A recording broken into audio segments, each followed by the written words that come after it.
Early diagnosis of oral cancers is essential to limiting the physical and cosmetic effects from surgery to remove the cancers. And I'm joined today by Dr. Mariangela Rivera. She's a head and neck surgeon with Prisma Health, and she's here today to share the causes and treatment options for oral cancers. This is Flourish, a podcast brought to you by Prisma Health. I'm Scott Webb. Doctor, it's nice to have you here today. We're going to talk about oral cancer and how to spot the signs, symptoms, treatment options, and so forth. So great to have you here. Great to have your expertise. Just want to start off maybe the most basic ones.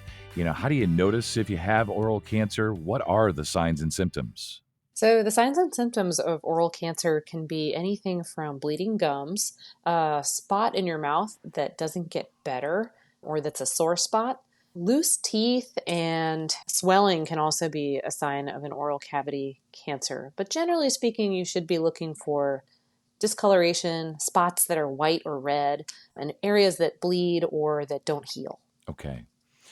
Yeah, and of course, there's so many things, so many topics that I do when I host these is it could be one thing.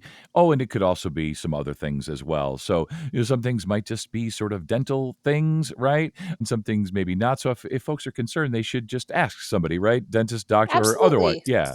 Yeah, because I was going to ask you, when should we be concerned about mouth sores? We've all had mouth sores or bitten our tongue or bitten our cheek or, things like that. So how do we know when to be concerned? Oh my gosh, that's such a good question. If it's been more than 6 weeks, that's kind of the magic number. Okay. So if after 6 weeks things aren't getting better, or if they're continuing to grow in size, that's when you really got to see somebody and get it checked out. Yeah, that makes sense. So when we think about how oral cancers develop or, how exactly it works, how long does it take for an oral cancer to develop to the stage where someone might notice it?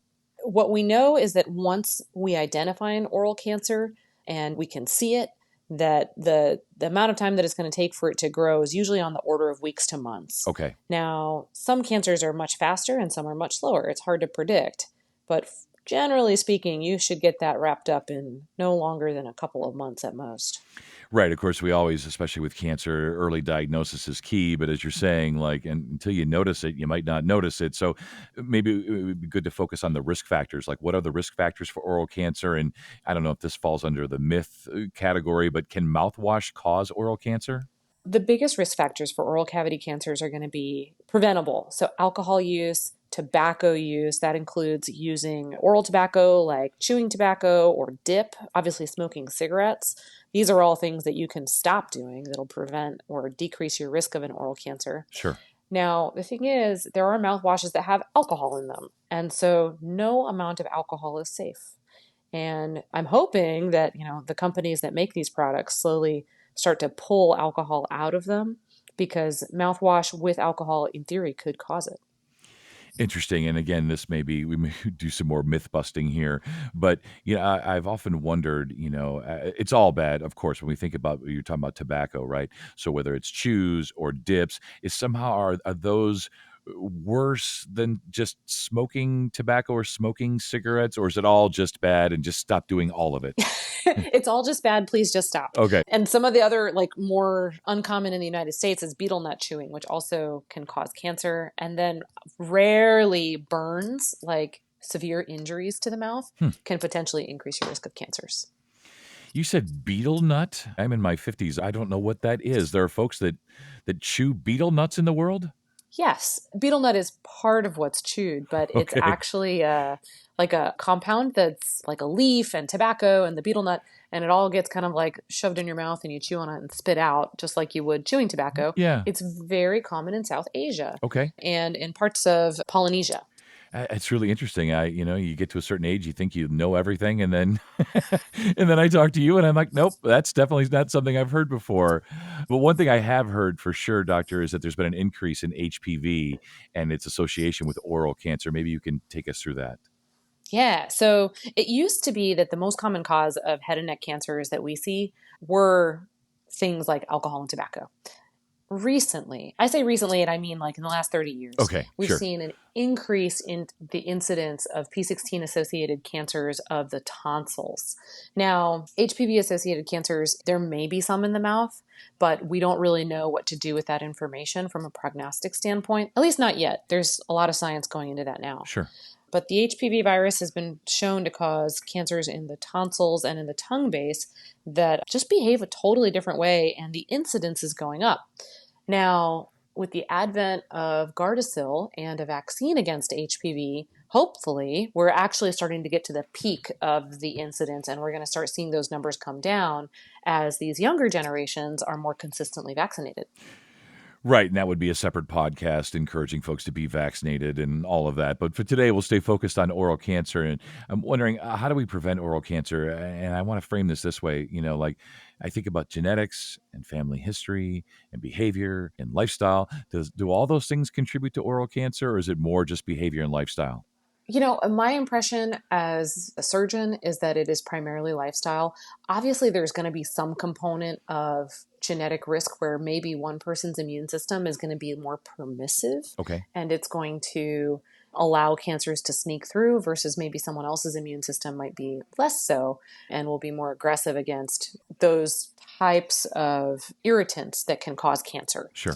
But generally speaking, it's your exposure. So it's smoking, it's using alcohol or using tobacco products in a way that's going to dry your mouth out and increase your risk. Sure.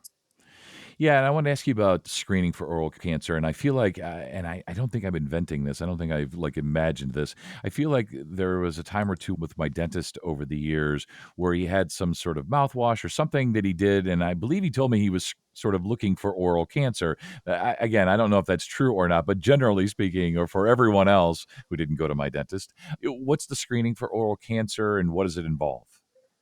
So it's really simple. It's really just having someone take a look around in your mouth with a mirror and with a flashlight. Okay. It's just like what your dentist is doing. And what we're looking for is that same stuff that we described at the beginning. Yeah. So kind of spots and funky shapes, growths that maybe don't belong there. And when you come in for a screening, if we see something that's weird, we'll recommend that we get a biopsy. Yeah, let's just finish up then and just talk about diagnosis and, most importantly, I think treatment. What are the treatment options for oral cancer? As a general rule, oral cancers are treated with surgery. So the sooner you catch it, the smaller the surgery. So little things can usually be treated with just a small procedure to cut out the bad tissue or the cancerous tissue Okay. and close it up.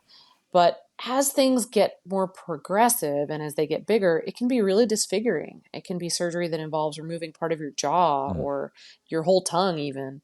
So, as soon as you see something, and like I said, if it gets to be that 5 to 6 week mark and it's not getting better, go in and see somebody. Right. Speak with your primary, be referred, whatever it takes. Early diagnosis is key. And as you've sort of said here today, and I'll give you a chance here in your own words, but, most of it is lifestyle. It's mostly, at least, within our control, right? That's right. The kids these days are using vapes, and I think that's going to be the next source of exposures that really hurts people. Right. So I think avoiding vape. And then recently a paper came out saying that marijuana use smoked can also lead to an increased incidence of these kinds of cancers. So don't smoke anything, whether it be tobacco or otherwise. Right. Don't smoke anything. Don't chew anything. Speak with your providers. Be referred. Look in your mouth. Have others look in your mouth. I mean, it's all just great advice from an expert today. Thank you so much. Thank you for having me, Scott. For more information and other podcasts just like this one, head on over to prismahealth.org/flourish. This has been Flourish, a podcast brought to you by Prisma Health. I'm Scott Webb. Stay well.